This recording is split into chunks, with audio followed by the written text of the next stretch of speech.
Hi everyone, Colin here and welcome back to another aquarium video.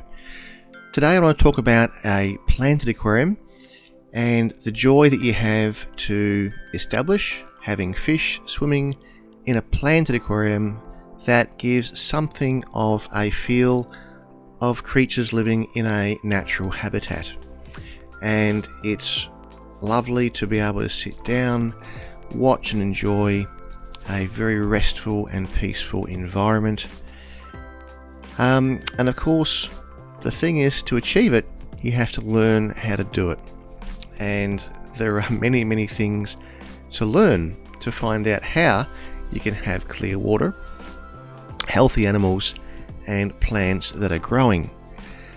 Now, one of the lessons that you will learn is that one of the most popular cleat-up crew fish, the Bristlenose Catfish, is a tremendous algae eater, and I recommend them totally when it comes to having some Bristlenose Catfish in most freshwater aquariums.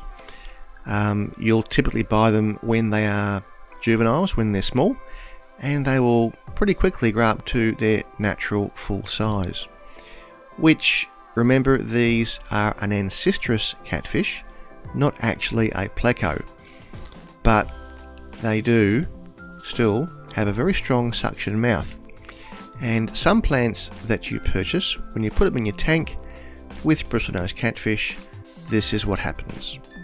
And those leaves get scraped and very quickly develop holes, and you think to yourself, oh my goodness, what have I done? But don't panic. These leaves on these plants, this is an Amazon sword plant, these plants are grown out of water. So they actually have got leaves that are used to being very stiff and very rigid, and they're actually erect in air. They are not grown underwater. So when you put them underwater, having bought them from the aquarium store, pet store before you got them, those leaves were put underwater and they began to die because they're just not raised in that environment.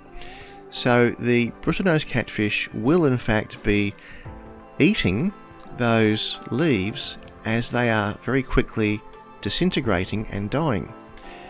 But remember, this plant itself is not dying, it's just replacing its leaves from leaves that were grown above water, and it's going to now grow leaves that are grown below water. But all the same, in the meanwhile, for all the algae eating catfish you have in an aquarium, very important to feed them lots of vegetable foods to keep their tummies full, so they get all their green vegetable nutrition from foods that you feed them, whether that's peas and beans, leafy greens, zucchini, cucumber, even things like corn, and some of the really weird ones like mushrooms. So veggies to feed your algae eating fish keeps their tummies full, so they are going to be eating algae in the aquarium, but not so much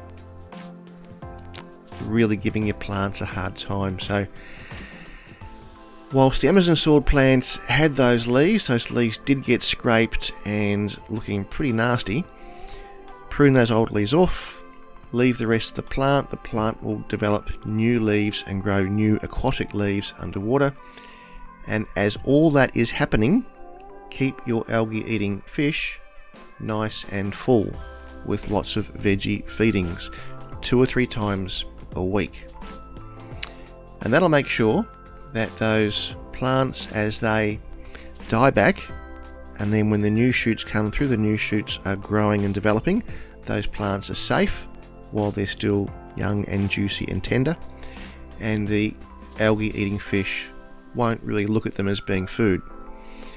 So that's a lesson that you will learn as you have a planted aquarium, that often you'll purchase plants, put them in your tank, the old leaves not used to an aquatic environment will die off, and then it'll take a number of weeks to a month or so before new leaves will sprout fully aquatic and take the place of those original leaves.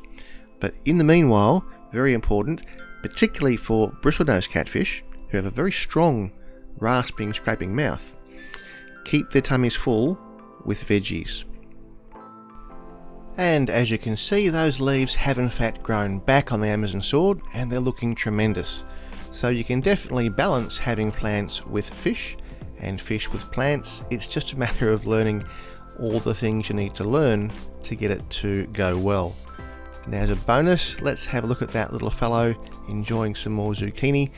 And down in the comments section below, tell us what vegetable foods your fish really enjoy eating, and what other lessons you've learned trying to balance keeping fish with plants.